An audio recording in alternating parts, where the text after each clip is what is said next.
Here at the FT Banking Summit 2014 in central London, we've been hearing from some of the top industry executives and regulators about some of the core themes that are on their mind. And one of the biggest issues that's emerged is regulation and how bankers are starting to believe we can see the end point. There's relief that we're finally getting a clear picture of where regulation is heading. There's also a lot of concern about the cost of regulation. Banks have to get back to that very basic model. Where we find it difficult is when they have a big investment banking arm, because then the transparency goes. So they've got to be transparent, actually get back to boring dividend payers. Because one of the things that we miss now, and pension funds miss, are these massive dividends we used to get from banks. And if they would just get back to being dividend payers, it would be a great start.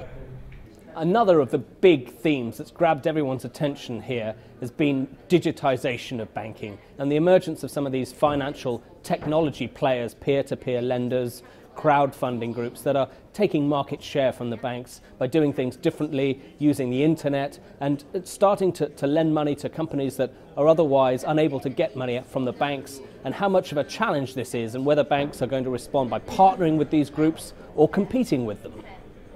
Banks don't want to lend to companies, shall we say, or assets, as you say, pubs where there could be money laundering or know your client issues. So I think they're going to pick up more and more business. And then on the other side, the equity business, I thought that was fascinating. Even with a sort of 80% failure rate, 8 out of 10 companies, clients can still make money.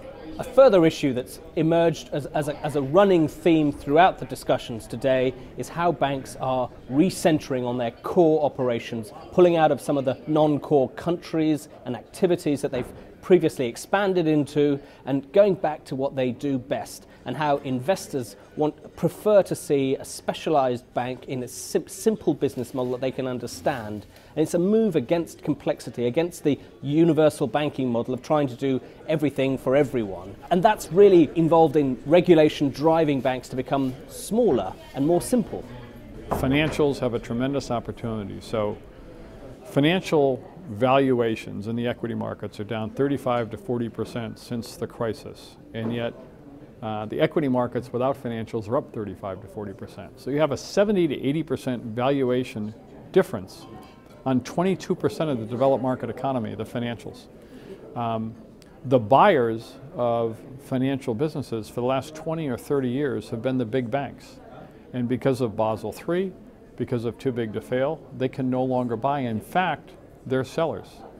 And there is more supply coming out of the market. As you said, there's 1.4 trillion euros of non-core businesses. These aren't mortgage securities, these are businesses that are going to be sold just from Eurozone banks over the next couple of years. As a proof of concept, in Atlas Mara in Africa, we've acquired 3 banks, and in not one of those situations has there been another bank bidding against us.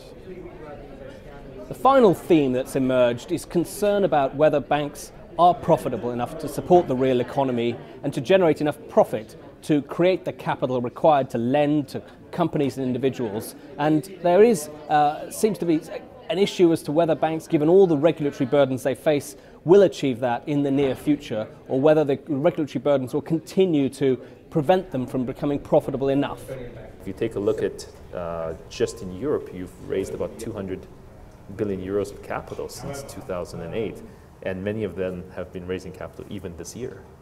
So they may not necessarily hit 10% today. There's a lot of banks that do not once you do a clean post-tax ROE. And yet when you go and raise capital, you don't have a boycott. You don't have people saying, sorry, doesn't hit, don't want to touch it. In fact, there's quite a bit of capital going into banks. Markets are telling you 2 things. One is that they expect to accept a lower return on equities because in general they think banks will be safer. And 2, they do not expect all of the hurdles which are in the middle of this hurricane.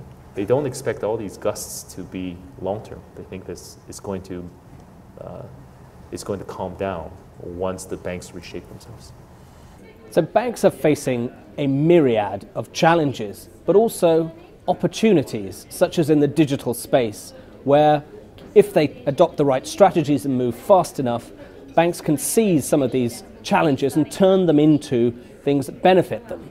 But the questions remain as to whether they can move fast enough and whether they can escape from all the legacy issues of regulation and profitability problems that they've had in the past to reach this new golden age of banking in the future.